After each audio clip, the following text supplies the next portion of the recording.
ഇപ്പം മലയാളമൊക്കെ വിട്ട് തമിഴ് പാട്ടൊക്കെ കേട്ട് നടക്കുകയാണ്. എന്താ തമിഴ്നാട്ടിനോടാണോ പ്രയം? തമിഴ് പാട്ടാ ഇതെന്തെന്ന് മനസ്സിലായോ? ഇല്ല. ഇത് സ്കന്ദഷഷ്ടി. ഇത് 19ാം നൂറ്റാണ്ടിൽ രചിച്ചതാണ്. മീനാക്ഷിപുരം സുന്ദരംപിള്ളയുടെ ശിഷ്യനായ ദേവരായ സ്വാമികളാണ് സ്കന്ദഷഷ്ടി എഴുതിയത്. കേട്ടിട്ടില്ല? ഇല്ല. കഷ്ടം. അപ്പോൾ ഏതായാലും നമുക്കിത് പൂർണ്ണമായിട്ട് ഈ വീഡിയോയുടെ അവസാനം കേൾപ്പിക്കാം പാട്ട്. അപ്പോൾ എനിക്കിന്ന് വലിയ സന്തോഷമാണ്. ഇത് ഞാൻ നോക്കുക എത്ര പ്രാവശ്യം ചിത്രയാണ് പാടിയത്. ഇത് ഞാൻ ഒരുപാട് പ്രാവശ്യം കേട്ടു. ദേവരായ സ്വാമികളുടെ, ദേവരാജനല്ല, ദേവരായ സ്വാമികളാൽ വിരചിതമായ സ്കന്ദഷഷ്ടി മുരുക ഭക്തന്മാർക്കെല്ലാം അറിയാം. അപ്പോൾ ഹരഹരോ ഹരഹര എന്ന് പറഞ്ഞ് തുടങ്ങാം. കാരണം ഇന്ന് ഞാനൊരു മുരുക ഭക്തനും കൂടിയാണ്. നമ്മൾ മുരുക ഭഗവാന്റെ ഒരുപാട് കഥകൾ എല്ലമാർക്കയുടെ രജിത്ജിയുമായി ബന്ധപ്പെട്ട് ഇവിടെ 10-12 എപ്പിസോഡ് നമ്മൾ ചെയ്തിട്ടുണ്ട്. നമ്മുടെ പ്രേക്ഷകരിൽ കുറേയേറെ ആളുകൾ കണ്ടിട്ടുണ്ട്. അപ്പോൾ ഏതായാലും മുരുക യുഗം ആരംഭിച്ചു. മുരുകനെ നിന്ദിക്കുന്നവരെ കൊണ്ടും വന്ദിപ്പിക്കും. അയ്യപ്പനും അങ്ങനെ തന്നെയാണ്. കാരണം തമിഴ്നാട്ടിൽ കറുപ്പർ കൂട്ടം എന്നൊരു സംഘമുണ്ട്. കേട്ടിട്ടുണ്ടോ? DMKയുടെ സൈബർ വിങ്ങാണ് കറുപ്പർ കൂട്ടം കുറച്ചു കാലം മുമ്പ് ഈ സ്കന്ദഷഷ്ടിയെ ആക്ഷേപിച്ച് വലിയ പ്രചാരണം തമിഴ്നാട്ടിൽ നടത്തി. മുരുകനെതിരെ, മുരുക ഭക്തർക്കെതിരെ. പഴനി ആണ്ടവൻ്റെ 6 പടയവീടുകൾ തമിഴ്നാട്ടിലല്ലേ? അതെ. മുരുകനാണ് തമിഴ്നാടിൻ്റെ ചൈതന്യം, രാജ്യത്തിൻ്റെ ചൈതന്യം. മുരുക ഭക്തരല്ലാത്തവർ ആരുമില്ല തമിഴ്നാട്ടിൽ.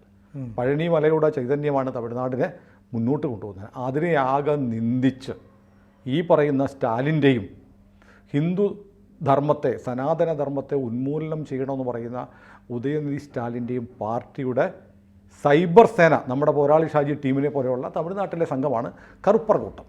അവർ എത്ര മോശമായിട്ടാണ് ഈ സ്കന്ദഷഷ്ടി കവചത്തെ ആക്ഷേപിച്ചെന്നറിയോ?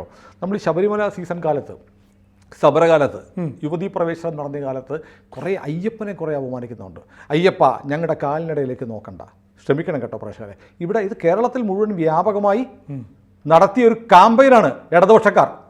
അയ്യപ്പൻ്റെ 4 പെണ്ണുങ്ങൾ കയറിയാൽ അയ്യപ്പൻ്റെ ബ്രഹ്മചര്യം പോകുമോ? കല്യാണം കഴിഞ്ഞു, അയ്യപ്പൻ്റെ ബ്രഹ്മചര്യം പോയി എന്നൊക്കെ പറഞ്ഞ് വലിയ ഹേറ്റ് ക്യാമ്പയിൻ. ഹിന്ദുമത വിശ്വാസികളെ, അയ്യപ്പനെ വിശ്വസിക്കുന്ന ആളുകളെയൊക്കെ ആക്ഷേപിക്കുന്ന തരത്തിൽ. എന്നിട്ടിവിടെ ചില ഗേറ്റൊക്കെ ഉണ്ടാക്കി. മറൈൻ ഡ്രൈവിൽ മുഖ്യമന്ത്രി പിണറായി വിജയൻ ഉദ്ഘാടനം ചെയ്യുമെന്നൊക്കെ പറഞ്ഞു. ഞാനതൊന്നും പറയുന്നില്ല. ഞാനൊരു വാചകം അങ്ങനെ പറഞ്ഞത് എൻ്റെ വകയല്ല. കേരളത്തിലെ ഇടതുപക്ഷക്കാർ, SFIക്കാർ, DYFIക്കാർ വലിയ കാമ്പയിൻ നടത്തി. ഈ പറഞ്ഞ അശ്ലീല വാക്കുകൾ ഉപയോഗിച്ച് ആരെ അപമാനിച്ച? അയ്യപ്പ സ്വാമിയെ. കോടാനുകൂടി വരുന്ന അയ്യപ്പ ഭക്തന്മാരെ ആകെ ആക്ഷേപിച്ച് അവരുടെ ആരാധനാമൂർത്തിയായ ഭഗവാൻ സ്വാമി അയ്യപ്പനെ നിന്ദിക്കാൻ വേണ്ടി കേരളത്തിലൊരു കാമ്പയിൻ നടത്തി. അത് കേൾക്കുമ്പോൾ തന്നെ നമുക്ക് വല്ലാത്ത ഇങ്ങനെയൊക്കെ പറയാമെന്ന് തോന്നും. എന്നാൽ ഇതിനേക്കാളും തരം താണ നികൃഷ്ടമായ ഭാഷയിലാണ് DMKക്കാർ, കറുപ്പർ കൂട്ടർ മുരുകനെ ആക്ഷേപിച്ചത്, സ്കന്ദഷഷ്ടി കവചത്തെ ആക്ഷേപിച്ചത്. കേരളത്തിൽ എന്താ സംഭവിച്ചത്?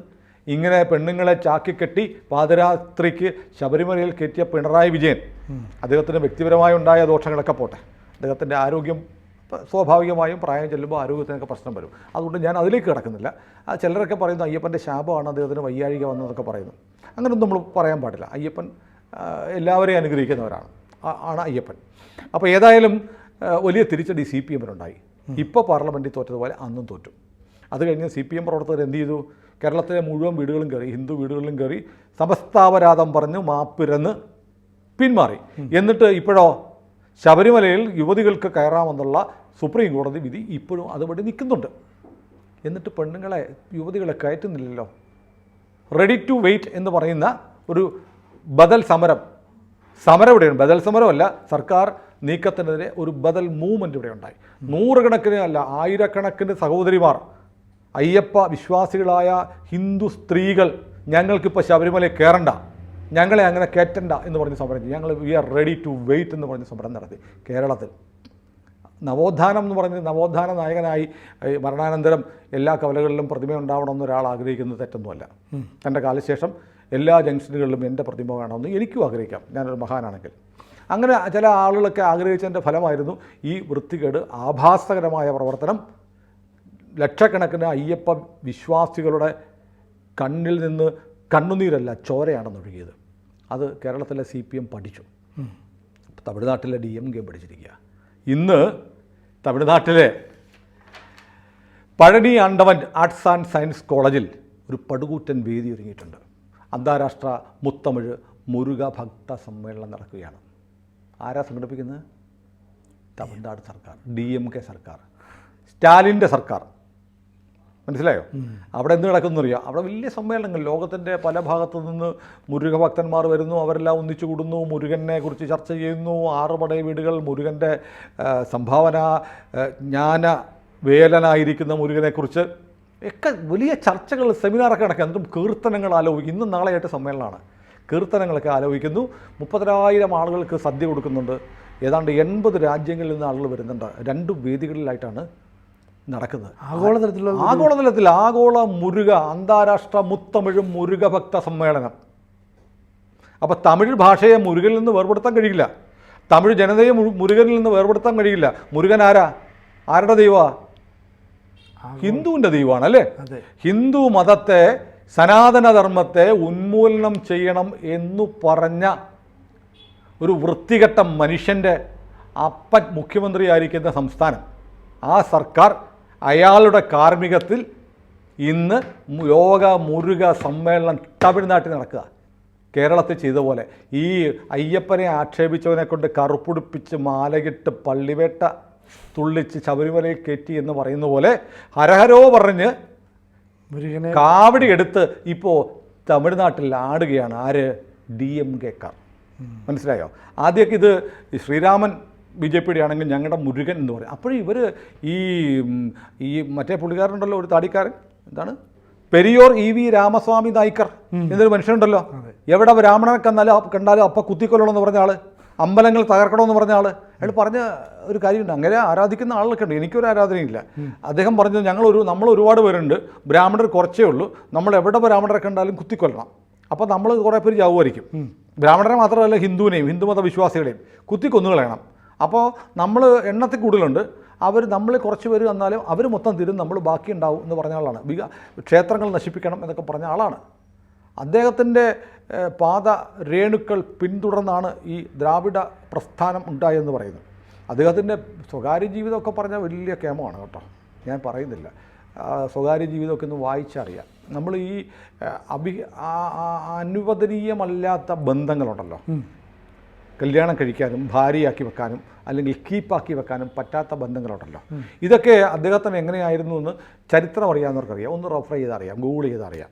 ഞാൻ അതിൽ കൂടുതൽ പറയുന്നില്ല, കാരണം ഒരുപാട് സഹോദരിമാർ നമ്മുടെ ചാനൽ കാണുന്നുണ്ട്. അപ്പോൾ ഈ പെരിയോർ എന്ന് പറയുന്ന മനുഷ്യൻ പേരിൽ മാത്രമായിരുന്നു പെരിയോറായിരുന്നത്. അദ്ദേഹത്തിൻ്റെ പ്രവർത്തിയിൽ, ചിന്തയിലൊക്കെ ഒരുപാട് അധാർമികത കാണിച്ചിട്ടുള്ളൊരു മനുഷ്യനാണ്. ഇത് പറയുന്നതിൻ്റെ പേരിൽ തമിഴ്നാട്ടുകാർ നമ്മുടെ നെഞ്ചത്തോട്ട് കയറിയ പീരങ്കി എടുത്ത് വെടിവെച്ചാലും ഒന്നുമില്ല. എന്തായാലും അപ്പം അമ്പലം വേണ്ട, ദൈവം വേണ്ട, നിരീശ്വരവാദികളാണ്. സ്റ്റാലിനല്ലേ ഭരിക്കുന്നത്. അതുകൊണ്ട് ഉദയനിധി സ്റ്റാലിൻ ഹിന്ദുക്കളെ മലേറിയ പോലെ എന്താ പറഞ്ഞല്ലേ, മലേറിയ പോലെ റാഡിക്കേറ്റ് ചെയ്യണം സനാതന ധർമ്മത്തെ എന്ന് പറഞ്ഞ വിദ്വാൻമാർക്ക് ഇപ്പോൾ മുരുകനില്ലാതെ പറ്റില്ല. മുരുകൻ്റെ പേരിൽ ലോക സമ്മേളനം നടത്തുന്നു. അവിടെ ഇവരുടെ കറുപ്പർ കൂട്ടമെന്ന് പറഞ്ഞ തെമ്മാടി ആഭാസക്കൂട്ടം മുരുക ഭഗവാനെ നിന്ദിച്ചുകൊണ്ട് ഇതിന് പാരടി ഉണ്ടാക്കി തെറിപ്പാട്ട് പാടി നടന്നവർ ഇന്നു മുതൽ അവിടെ സ്കന്ദഷഷ്ടി പാടുകയാണ്.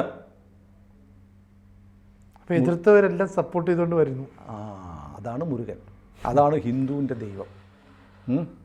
ഒരുവിനെയും വിടത്തില്ല. പറഞ്ഞവനെ, ചീത്ത പറഞ്ഞവനെ കൊണ്ട് സ്തുതി പാടിക്കും, ഒഴിവാക്കിയവനെ കൊണ്ട് ശയനപ്രദക്ഷിണം നടത്തിക്കും. അവിടെ നമുക്ക് വലിയ താമസമില്ലാതെ ഉദയനിധി സ്റ്റാലിനും ആരോഗ്യം ബാക്കി നിൽക്കുമെങ്കിൽ സ്റ്റാലിനും വലിയ താമസമില്ലാതെ കാവടി എടുക്കുന്നത് കാണാം. ഏതായാലും നമുക്ക് മുരുകന് വീണ്ടും ജയം പറയാം. ഹരഹരോ ഹരഹര. എല്ലാവരും സ്കന്ദഷഷ്ടി കവചം ഒന്ന് കേട്ടോളൂ. ഇവിടെ சரவண பவனார் சிஷ்டருக்குதவும் செங்கதிர்வேலோர். കൂടുതൽ വാർത്തകളും വിശേഷങ്ങളും നിങ്ങളിലേക്ക് എത്താൻ ABC മലയാളം സബ്സ്ക്രൈബ് ചെയ്യുക, ബെൽ ബട്ടണും അമർത്തുക.